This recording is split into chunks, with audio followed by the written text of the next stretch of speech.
S, ನಮ್ಮ ಕಾಂಗ್ರೆಸ್ ನಾಯಕರು ಬಂದಿದ್ದಾರೆ ಸರ್. ಏನಂತೀರಿ ಬಜೆಟ್ ಬಗ್ಗೆ, ಏನಂತೀರಿ ಸರ್? ಬಜೆಟ್ನಲ್ಲಿ ಇವತ್ತು ಮೊದಲನೇ ಎದ್ದು ಕಾಣುವ ಅಂಶ ಅಂದರೆ ಅವರ ಋಣ ಸಂದಾಯ ಆಂಧ್ರ ಪ್ರದೇಶಕ್ಕೆ ಮತ್ತು ಬಿಹಾರಕ್ಕೆ. ಒಬ್ಬರಿಗೆ 15,000 ಕೋಟಿ, ಇನ್ನೊಬ್ಬರಿಗೆ 26,000 ಕೋಟಿ. ಇದು ಎದ್ದು ಕಾಣುವ ಅಂಶ. ಎರಡನೇದು ಅನ್ಎಂಪ್ಲಾಯ್ಮೆಂಟು, ಏನು ನಿರುದ್ಯೋಗ ಇದೆ, ಇದರ ಪರಿಹಾರಕ್ಕೆ ಕ್ರಮಗಳು ಸಾಕಾಗ್ತಿಲ್ಲ ಅಂತ ನನಗೆ ಅನ್ನಿಸ್ತಾ ಇದೆ. ಸ್ಕಿಲ್ ಡೆವಲಪ್ಮೆಂಟ್ದು ತಾವು ಮಾತಾಡ್ತಾ ಇದ್ರಿ ಈಗ ತಾನೇ. ಸ್ಕಿಲ್ ಡೆವಲಪ್ಮೆಂಟ್ ಭಾಳ ವರ್ಷಗಳಿಂದ ಇದೆ, ನಮ್ಮ ಸರ್ಕಾರದ ಯೋಜನೆಯಾಗಿ ಭಾಳ ವರ್ಷದಿಂದ ಇದೆ. ಆದರೆ ಯಾರ್ಯಾರು ಸ್ಕಿಲ್ ಡೆವಲಪ್ಮೆಂಟ್ ಸರ್ಟಿಫಿಕೇಟ್ ಪಡ್ಕೊಂಡಿದ್ದಾರೆ ಅದರಲ್ಲಿ 90% ಜನರಿಗೆ ಕೆಲಸ ಸಿಕ್ಕಿಲ್ಲ. So what kind of skill development projects we are running, ನಾವು ನಡೆಸ್ತಾ ಇದ್ದೇವೆ.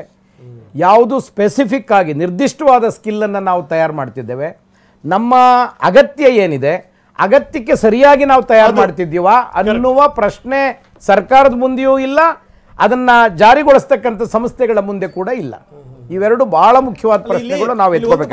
ಬರೋದಕ್ಕಿಂತ ಮೊದಲು ಚರ್ಚೆ ಮಾಡ್ತಾ ಇದ್ವಿ ಹನುಮಂತನವರೇ, ತಾವು ಗಮನಿಸಿದ್ರಿ ಅಂತ ನಾನು ಭಾವಿಸ್ತೀನಿ. 500 ಪ್ರಮುಖ ಕಂಪನಿಗಳಲ್ಲಿ 1 ಕೋಟಿ ಯುವಕರಿಗೆ ಅಲ್ಲಿ ಹೆಂಗ್ ಗೊತ್ತಾ, ಅಲ್ಲಿ ಟ್ರೈನಿಂಗ್ ಕೊಡಲಾಗುತ್ತೆ ಅನ್ನುವಂಥದ್ದು, ಜೊತೆಗೆ ಶಿಷ್ಯವೇತನವನ್ನು ಕೂಡ ಕೊಡಲಾಗುತ್ತೆ ಅಂತ. ಖಂಡಿತ ಅಲ್ಲ ಇದು ಇದು ಇದು ಮುಂದಿನ ದಿನಗಳಲ್ಲಿ ಎಲ್ಲೋ ಕಡೆ ಉದ್ಯೋಗ ಸೃಷ್ಟಿಗೆ ಕಾರಣ ಆಗುತ್ತೆ ಅಂತ ಅನ್ಸಲ್ವಾ ನಿಮಗೆ? ಖಂಡಿತ ಅನ್ಸುತ್ತೆ, ಅದರಲ್ಲಿ ಎರಡನೇ ಮಾತಿಲ್ಲ.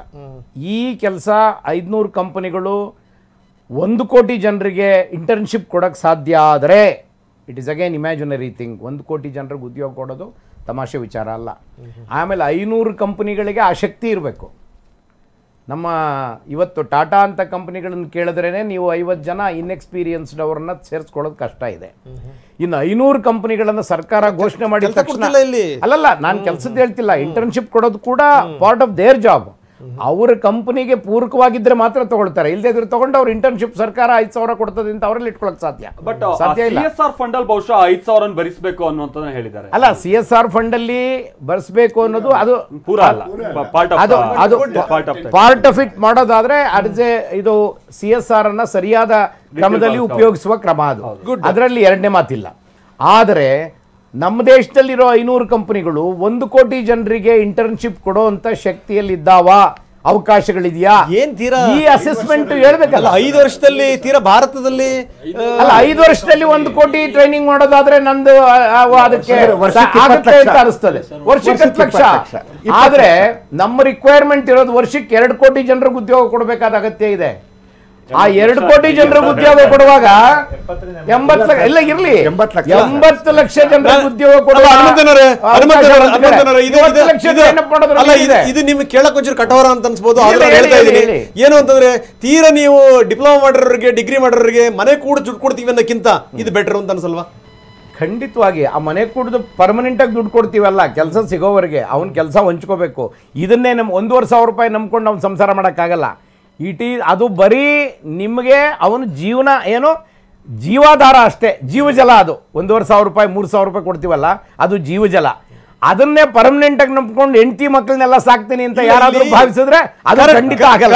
ಇಲ್ಲಿ ಏನ್ ಮಾಡ್ಬಿಡಿವಿ ನಾವು ಯುವಕರನ್ನ ಅಂತಂದ್ರೆ, ಯುವಕರನ್ನ ನಾವು ಬಹಳ ಸಿಸ್ಟಮೆಟಿಕ್ ಆಗಿ ನಾವು ಹಾದಿ ತಪ್ಪಿಸ್ತಾ ಇದೀವಿ.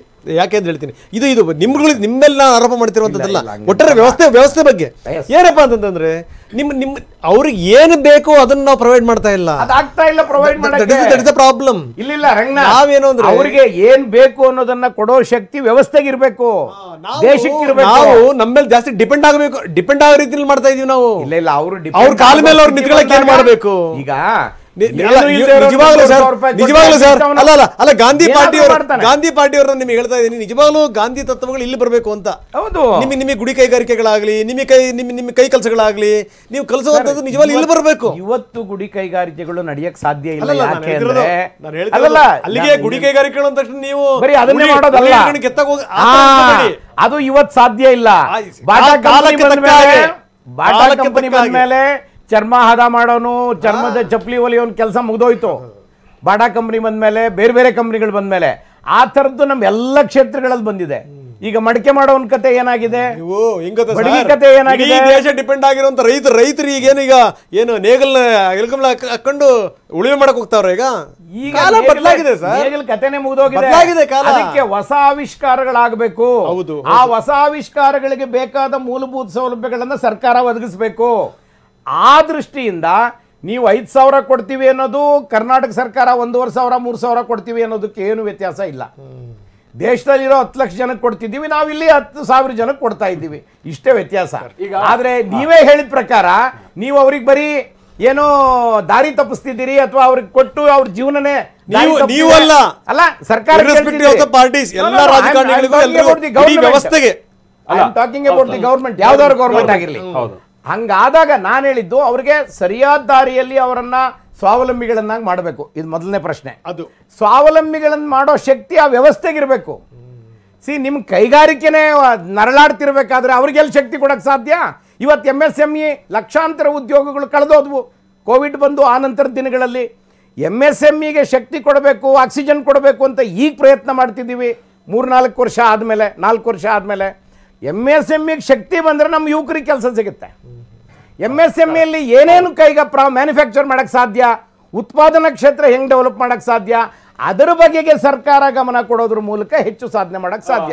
ಇನ್ನೊಂದು ಹೇಳ್ಬಿಡ್ತೀನಿ, 10 ಲಕ್ಷ ಇದ್ದಂತಹ ಲೋನ್ ಅಮೌಂಟ್ 20 ಲಕ್ಷಕ್ಕೆ ಅದನ್ನ ಹೇಳಕ್ ಕೊಟ್ಟೆ ನಾನು, ಅದನ್ನ ಹೇಳಕ್ ಕೊಟ್ಟೆ. ಅದರಲ್ಲಿ 10 ಲಕ್ಷದ ಉಪಯೋಗ ಬಹಳ ಜನ ತಗೊಂಡಿದ್ದಾರೆ, ತುಂಬಾ ಜನ ತಗೊಂಡಿದ್ದಾರೆ. ನೀವು ಅಟ್ ದಿ ಸೇಮ್ ಟೈಮ್ ಅದರ NPA ಲೆಕ್ಕ ಹಾಕ್ಬೇಕು. ಎಷ್ಟು ಜನ ಕಟ್ಟಕ್ಕೆ ಸಾಧ್ಯ ಆಗಿದೆ, ಎಷ್ಟು ಜನ ಅದರ ಉತ್ಪಾದನೆಯನ್ನು ಸರಿಯಾಗಿ ಬಳಸ್ಕೊಂಡಿದ್ದಾರೆ ಅಂತೇಳಿ. ನಾನು ಬ್ಯಾಂಕ್ನವ್ರನ್ನ ಕೇಳ್ತಿದ್ದೆ, ನಾನು ಮೀಟಿಂಗಿಗೆ ಬಂದಾಗೆಲ್ಲ, ಪಾರ್ಲಿಮೆಂಟ್ಲಿದ್ದಾಗ, ಹೈಯೆಸ್ಟು ಮುದ್ರಾ ಲೋನ್ ತಗೊಂಡಿರೋರು NPA ಆಗಿರೋದು. ಆಮೇಲೆ ಅದಕ್ಕೆ ಸೆಕ್ಯೂರಿಟಿ ಇಲ್ಲ ನಮ್ಮ ದೇಶದಲ್ಲಿ. ಇಲ್ಲ ಹೇಳಿ ನಿಮ್ದು ಹೇಳಿ. ಒಂದೇ ನಿಮಿಷ, ನಿಮ್ಮ ಮುದ್ರಾ ಯೋಜನೆ ಹೇಳ್ತೀನಿ. ಮೈಸೂರು ಹತ್ರ ರಮನಹಳ್ಳಿ ಅಂತ ಒಂದು ಊರಿದೆ. ಅಲ್ಲಿ 3,000 - 4,000 ಜನಸಂಖ್ಯೆ ಇದ್ದಾರೆ. ಅವ್ರು ಡೈಲಿ ವ್ಯಾಪಾರ ಮಾಡೋದು ಮೈಸೂರಿಗೆ ಬಂದು ತರಕಾರಿ ತೊಗೊಂಡು ಮಾರಿ ಹೋಗುವಾಗ ಮೀಟರ್ ಬಡ್ಡಿ ದುಡ್ಡು ಕೊಟ್ಟು ಹೋಗ್ತಿದ್ರು ಅವರು. ಆಮೇಲೆ ಒಬ್ರು DC ಇದ್ರು, ಒಬ್ರು ಒಳ್ಳೆ DC ಬಂದಿದ್ರು. ಅವರು ಅಲ್ಲಿ ಮುದ್ರಾ ಇಂಪ್ಲಿಮೆಂಟ್ ಮಾಡಿದರು ಇಡೀ ಊರು. ಈಗ ಇಡೀ ಊರು ಮುದ್ರಾ ಲೋನ್ನಾಗಿ ವರ್ಕ್ ಮಾಡ್ತದೆ. ಮುದ್ರಾ ಇವತ್ತು ಬೆಳಿಗ್ಗೆ ತೊಗೊತಾರೆ, ಮತ್ತು ಸಂಜೆ ಕಟ್ಟಿ ವಾಪಸ್ ಹೋಗ್ತಾರೆ, ವ್ಯಾಪಾರ ಮಾಡ್ತಾ ಇದ್ದಾರೆ. ಸೊ ಯಾವುದ್ರಾಗೂ ಎಲ್ಲ ಸ್ಕೀಮ್ಗಳದಾಗೂ ಪ್ರಾಬ್ಲಮ್ಸ್ ಇರ್ತವೆ. ಆಮೇಲೆ ಅವರೇಜ್ ಹೇಳ್ತಿದ್ದೀನಿ, ಮುದ್ರಾ ಲೋನ್ ಅವರೇಜ್ ಇದೆಯಲ್ಲ ಸರ್, ನಮ್ಮ NPA ಅಷ್ಟೇ ಇದು NPA ಮುದ್ರಾ ಲೋನ್ ಇನ್ನೊಂದು ಅದು 20 ಲಕ್ಷ ಕೊಟ್ರೆ ಡಬಲ್ ಆಗುತ್ತೆ ನಿಮ್ಮ NPA. ಈ 500 ಕೊಡಬಾರ್ದು ಅಂತಲ್ಲ, but accountability is important. Productivity ಯಾರಿಗೆ ಅಂತಾರೆ, ಸರಿಯಾದ ಸಮಯಕ್ಕೆ ಕ್ಲಿಯರ್ ಮಾಡಿದವರಿಗೆ ಅನ್ನೋಂಥದ್ದು ಒಂದು ಕಂಡೀಷನ್ ಇಟ್ಟಿದ್ದಾರೆ. ಒಂದು ಅದು ಈಗ 500 ಕಂಪನಿಗಳಿಗೆ 200 ಜನಕ್ಕೆ ಕೆಲಸ ಕೊಡೋದು ದೊಡ್ಡ ವಿಷಯ ಅಲ್ಲ, ದೊಡ್ಡ ಕಂಪ್ನಿಗಳು ಒಂದು. ಆಮೇಲೆ ಯಾವುದೇ ಫ್ಯಾಕ್ಟ್ರಿ, ಯಾವುದೇ ಕಂಪ್ನಿ, ನೀವೆಲ್ಲ ಗೊತ್ತಿದೆ ಕಾರ್ಪೊರೇಟ್ ವರ್ಲ್ಡ್ನಾಗೆ 5-10% ಅಟ್ರಿಷನ್ ಇರ್ತದೆ. ಅಂದರೆ ಕೆಲಸ ಬಿಟ್ಟು ಹೋಗೋರು ಅವೆಲ್ಲ ಇರ್ತಾರೆ. ಸೊ 200 ಜನಕ್ಕೆ ಅವ್ರು ಟ್ರೈನಿಂಗ್ ಕೊಟ್ಟಾಗೆ 100 ಜನ ಅಲ್ಲೇ ಅಪಾಯಿಂಟ್ ಆಗ್ಬೋದು. ಅದೊಂದು ಒಳ್ಳೆ ವಿಚಾರ ಅಂತಾರೆ. ಈಗ MSMEಗೆ ಸಂಬಂಧಪಟ್ಟಂಗೆ ನಾವು ಕೊಡಬೇಕಾದಂತ ಸೆಕ್ಯೂರಿಟಿ ಇತ್ತಲ್ಲ ಅಥವಾ ಶ್ಯೂರಿಟಿ ಇತ್ತಲ್ಲ, ಅದಕ್ಕೆ ಸಂಬಂಧಪಟ್ಟಂಗೆ ಏನಾದ್ರು ಬಹಳ ಎಕ್ಸಂಪ್ಷನ್ ಇದೆಯಾ ಸರ್? ಈ ಸಲ ಅದು ಮೆನ್ಷನ್ ಆಗಿದೆಯಾ? ನಿಮಗೆ MSMEಗಳಿಗೆ ಎಕ್ಸಂಪ್ಷನ್ಸ್ ಅಂದರೆ ಬೇರೆ ರೀತಿಯಲ್ಲಿ ಕೊಟ್ಟಿದ್ದಾರೆ. ಎಕ್ಸ್ಪೋರ್ಟ್ಸಿಗೆ ಸಂಬಂಧಪಟ್ಟಂಗೆ ಕೊಟ್ಟಿದ್ದಾರೆ. ಆಮೇಲೆ ಅವರಿಗೆ ಗ್ಯಾರಂಟಿಗಳನ್ನು ಕೊಟ್ಟಿದ್ದಾರೆ. ಸರ್ಕಾರ ಗ್ಯಾರಂಟಿ ಕೊಡ್ತಿದೆ. ಬಟ್ ಏನು ಅಂದರೆ you have to convince them. ನಾನು MSMEನ ಒಂದೇ ಕಾರಣಕ್ಕೆ ಅವ್ರು ತೊಗೊಳಕ್ಕಾಗೋದಿಲ್ಲ. ಈಗ ನಿಮಗೆ leakages, there are so many things. ನಿಮಗೆ ಇಲ್ಲಿ ನನಗೆ ಟೋಪಿ ಆಗೋದಿಲ್ಲ, his intention is to cheat. ಹಿಂದೆ ಆಯ್ತಲ್ಲ 2014ರಲ್ಲಿ ಬ್ಯಾಂಕಿಂಗ್ ವಲಯದಲ್ಲಿ ಉದ್ದೇಶಪೂರ್ವಕವಾಗಿ ಟೋಪಿ, ಆ ತರಹದಕ್ಕೆ ಅವಕಾಶ ಇಲ್ಲದೇ ಇರೋ ತರಹ ಸಾಕಷ್ಟು ವ್ಯವಸ್ಥೆಗಳನ್ನು ಜನರೇಟ್ ಮಾಡಿದ್ದಾರೆ. ಏನಾಗುತ್ತೆ ಅಂದರೆ ಇನ್ಫ್ರಾಸ್ಟ್ರಕ್ಚರ್ ಈಸ್ ವೆರಿ ಇಂಪಾರ್ಟೆಂಟ್. ನಾವು ಈಗ ಏನೇ ಆಗಿದೆ, ಒಂದು MSME ಕಂಪನಿ ಮಾಡಬೇಕು ಅಂದರೆ ಆ ಒಂದು ಲ್ಯಾಂಡ್ ಕಾಸ್ಟ್ ಏನಿದೆ, ಇಲ್ಲ ಬಡ್ಡಿ ಏನಿದೆ, ತುಂಬ ಜಾಸ್ತಿ ಆಗುತ್ತೆ ಅವರಿಗೆ. ರಾ ಮೆಟೀರಿಯಲ್ ಎಲ್ಲೋ ಪ್ರೊಕ್ಯೂರ್ ಮಾಡ್ಕೊಬೋದು, ಬಟ್ ಕಾಂಪಿಟೇಟಿವ್ ಪ್ರೈಸಲ್ಲಿ ಮಾರೋಕ್ಕಾಗ್ತಾ ಇಲ್ಲ. ಬಿಕಾಸ್ ಆಫ್ ದ ಲ್ಯಾಂಡ್ ಪ್ರೈಸೇ ಆಗಲಿ, ಅವ್ರು ತಂದಿರೋದು ಮನೆ ಏನೋ ಸಾಲ ಮಾಡಿ ತಂದು ಬಡ್ಡಿ ತೊಗೊಂಬಂದು ಕೊಟ್ಟು. So that becomes a very big challenge in terms of the MSME ಅವರಿಗೆ. ಸೊ ಸರ್ಕಾರ ಇವತ್ತು KDBಲಿ ಇಂಡಸ್ಟ್ರಿಯಲ್ ಲ್ಯಾಂಡಲ್ಲಿ ನಾನು ಮಾಡಬೇಕು ಅಂದರೆ 4 ಕೋಟಿ ಕೇಳ್ತಾ ಇದೆ ಒಂದು ಎಕರೆಗೆ. 4 ಕೋಟಿ ನಾನು ಕೊಟ್ಟು 40 - 45 ಲಕ್ಷ ವರ್ಷಕ್ಕೊಂದ್ಸರಿ ಬಡ್ಡಿ ಕಟ್ಟಿ ನಾನೇನು ಇಂಡಸ್ಟ್ರಿ ನಡೆಸ್ತೀನಿ ಅನ್ನೋ ಒಂದು ತಾಪತ್ರಯ ಆಗೋಗಿದೆ. ಅದೇ 4 ಕೋಟಿ ನಾನು ಎಲ್ಲರೂ ಹಾಕಿದ್ರೆ ಬಂಡವಾಳ ಅದು ಆಟೋಮೆಟಿಕ್ ಆಗಿ ಬರುತ್ತೆ ನನಗೆ. ಸರ್ ಈಗ ಇದ್ರ ಜೊತೆಗೆ ಹನುಮಂತನವರೇ, ಈಗ ನಾವು ಈ ಲೋನ್ ವಿಚಾರಕ್ಕೆ ಸಂಬಂಧಪಟ್ಟಂಗೆ ನಾವು ಮಾತಾಡುವಂಥ ಸಂದರ್ಭದಲ್ಲಿ ನಾನೊಂದು ಮಾತನ್ನು ಹೇಳಿದೆ ಆಗಲೇ. ಮತ್ತೆ ಅಗೇನ್ ನಿಂಗೆ ಗೊತ್ತಾ, ಅದು ಇದು ಇಂಥದೇ ಪಾರ್ಟಿ ಇಂಥದ್ದೇ ಇಂಥದ್ದು, ನಿಮ್ಮ ಪಾರ್ಟಿಗಂತೂ ಅದು ಮೊದಲೇ ಅನ್ವಯ ಆಗಲ್ಲ ನಾನು ಹೇಳ್ತಿರೋ ಸಂಗತಿ ಇವಾಗ. ಯಾಕಂದ್ರೆ ನಿಮಗೆ ಖುಷಿ ಆಗ್ತದೆ ನೋಡಿ ಇದನ್ನು ಕೇಳಿದ ತಕ್ಷಣ. ಯಾಕಂದ್ರೆ ಏನು ಅಂದರೆ ನಾನು ಏನು ಹೇಳಿದೆ ಅಂದರೆ, ಎಷ್ಟರ ಮಟ್ಟಿಗೆ ನಾವು ವ್ಯವಸ್ಥಿತವಾಗಿ ಹಾದಿ ತಪ್ಪಿಸ್ತಾ ಇದ್ದೀವಿ ಅಂತಂದರೆ, ಈಗ ಲೋನ್ ತಗೊಂಡಿದ್ದನ್ನು ಲೋನ್ ಕಟ್ಟುವಂಥದ್ದು ಜವಾಬ್ದಾರಿ ತಾನೆ. ನಾನೊಂದು ಎಕ್ಸಾಂಪಲ್ ಹೇಳಿದ್ದೀನಿ. ಒಬ್ಬ ಪ್ರಮುಖ ರಾಜಕಾರಣಿಯ ಪತ್ನಿ ಒಂದು ಸ್ಟೇಟ್ಮೆಂಟ್ ಕೊಟ್ಟಿದ್ರು ಚುನಾವಣೆ ಸಂದರ್ಭದಲ್ಲಿ ಅಂತ. ನೀವು ಬರೋದಕ್ಕಿಂತ ಮೊದಲು ಹೇಳಿದ್ರಿಂದ ಮತ್ತೆ ಪುನರುಚ್ಚರಿಸ್ತಾ ಇದ್ದೀನಿ. ನೀವು ಬೇಕಾದ್ರೆ ಸಾಲ ಮಾಡ್ರಪ್ಪ, ನೆಕ್ಸ್ಟ್ ನಮ್ಮ ಮನೆಯವರೇ ಬರ್ತಾರೆ, ಆ ಸಾಲನ್ನೆಲ್ಲ ಮನ್ನಾ ಮಾಡ್ತಾರೆ ಅಂತ ಹೇಳಿದರು. ಅಂದರೆ ನಾನು ಹೇಳೋದು, ಇಷ್ಟರ ಮಟ್ಟಿಗೆ ನಾವು ಜನರನ್ನ ಹಾದಿ ತಪ್ಪಿಸ್ತೀವಿ ನಾವು ಅನ್ನುವಂಥದ್ದು. ಈ ರೀತಿ ಮನೋಭಾವನೆಗಳನ್ನ ಇಟ್ಕೊಂಡ್ರೆ ನಾವು ಅರ್ಥವ್ಯವಸ್ಥೆನಲ್ಲಿ ಏನಾದರೂ ನಾವು ಡಿಸಿಪ್ಲಿನ್ ತರಕ್ಕೆ ಸಾಧ್ಯನಾ? ಅದರ ಮೌಲ್ಯ ಏನು ಅಂತ ಗೊತ್ತಾಗ ಸಾಧ್ಯನಾ ಸರ್? ಗೊತ್ತಾಗ ಸಾಧ್ಯ ಇಲ್ಲ. ಆ ವಿಚಾರದಲ್ಲಿ ಯಾವುದೇ ಸರ್ಕಾರ, ಒಂದು ಎಕ್ಸಾಂಪಲ್ ಅಷ್ಟೇ ಇದು, ಯಾವುದೇ ಸರ್ಕಾರ ಮೂಲಭೂತ ಸೌಕರ್ಯ ಉದ್ಯೋಗಕ್ಕೆ ಬೇಕಾದ ಅವಕಾಶಗಳನ್ನು ಸೃಷ್ಟಿ ಮಾಡೋದ್ರಲ್ಲಿ ಆಸಕ್ತಿ ತೋರಿಸ್ಬೇಕೇ ಹೊರತು ಉದ್ಯೋಗವನ್ನು ಕೊಡೋಕ್ಕಾಗಲ್ಲ ಅದರಿಂದ ನಾನು ನಿನಗೆ ಪರಿಹಾರ ಕೊಡ್ತೀನಿ ಅಂತ ಅನ್ನೋದು ಆಫ್ ಬೇಕ್ಡ್ ಫುಡ್. ಅದು ಅರ್ಧ ಹೊಟ್ಟೆಗೂಟ. ಆ ಅರ್ಧ ಹೊಟ್ಟೆಗೂಟದಿಂದ ಯಾರೂ ನೆಮ್ಮದಿಯಾಗಿರೋಕ್ಕೆ ಸಾಧ್ಯ ಇಲ್ಲ. ನಮ್ಮ ದೇಶದಲ್ಲಿ ನಾವೇನು ಯುವಕರ ಸಂಖ್ಯೆ ಜಾಸ್ತಿ ಇದೆ ಅಂತ ಹೆಮ್ಮೆ ಪಡ್ತಿದ್ದೀವೋ, ಯುವಕರ ಸಂಖ್ಯೆ ನಿರುದ್ಯೋಗಿಗಳು ಜಾಸ್ತಿ ಇದ್ದಾರೆ ಅನ್ನುವ ಖೇದ ಕೂಡ ನಮಗಿದೆ, ಇರಬೇಕು. ಅವರಿಗೆ ನೀವೇನೇನು ಮಾಡಬೇಕು ಅನ್ನೋದ್ರ ಕಡೆ ಗಮನ ಕೊಡಬೇಕು. ಒಂದು ಬಜೆಟ್ಟಿನ ಮೂಲ ಉದ್ದೇಶವೇ ದೊಡ್ಡ ಸಂಖ್ಯೆಯಲ್ಲಿರುವ ಯುವಕರಿಗೆ ಹೆಚ್ಚಿನ ಅವಕಾಶಗಳನ್ನು ಕೊಡ್ತಕ್ಕಂಥದ್ದು, ಅತ್ಯುನ್ನತ ಶಿಕ್ಷಣವನ್ನು ಕೊಡೋದು, ಅತ್ಯುನ್ನತ ಸ್ಕಿಲ್ ಟ್ರೈನಿಂಗ್ ಕೊಡೋದು ಯುವಕರಿಗೆ. ಅವರಿಗೆ ಬೇಕಾಗಿರೋದು. ಇನ್ನು 25 ವರ್ಷ ಆದಮೇಲೆ ನಿಮ್ಗೆ ಈ ಜವಾಬ್ದಾರಿ ಇರೋದಿಲ್ಲ. ಯಾಕೆ ಅಂದರೆ ಇದು ಮುದುಕರ ದೇಶ ಆಗಿರ್ತದೆ. ಆವಾಗ ನಿಮಗೆ ಯುವಕರು ಸಿಗೋದಿಲ್ಲ ಇದೆಲ್ಲ ಕೊಡಕ್ಕೆ.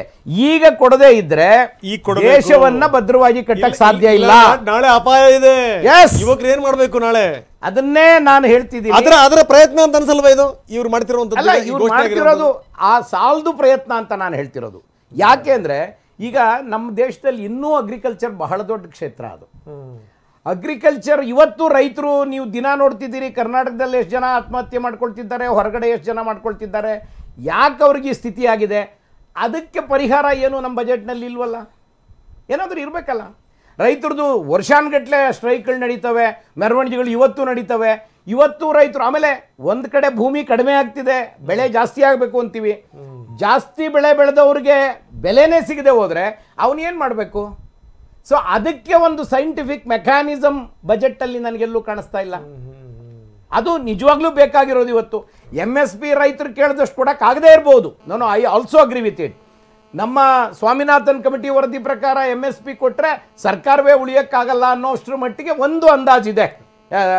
ಅಗ್ರಿಕಲ್ಚರ್ ಎಕನಾಮಿಸ್ಟ್ ಹೇಳ್ತಾರೆ, ಅವರೇ ಹೇಳ್ತಾರೆ ಅದ್ರ ಪ್ರಕಾರ ಕೊಟ್ಟರೆ ಸರ್ಕಾರವೇ ಉಳಿಯಲ್ಲ ಸರ್, ಅಷ್ಟರು ದುಡ್ಡು ಕೊಡಬೇಕಾಗ್ತದೆ ಅಂತ ಹೇಳ್ತಾರೆ. ಅಂದರೆ ಆವಾಗ ಇನ್ಫ್ಲೇಷನ್ ಭಾಳ ದೊಡ್ಡದಾಗುತ್ತೆ ದೇಶದಲ್ಲಿ. ರೈತರಿಗೆ ಆ ಬೆಳೆಗೆ ಬೆಲೆ ಕೊಟ್ಟರೆ ಇನ್ಫ್ಲೇಷನ್ ಇನ್ನೊಂದು ಕಡೆ ಜಾಸ್ತಿ ಆಗುತ್ತೆ. ಈಗ ಯೋಚನೆ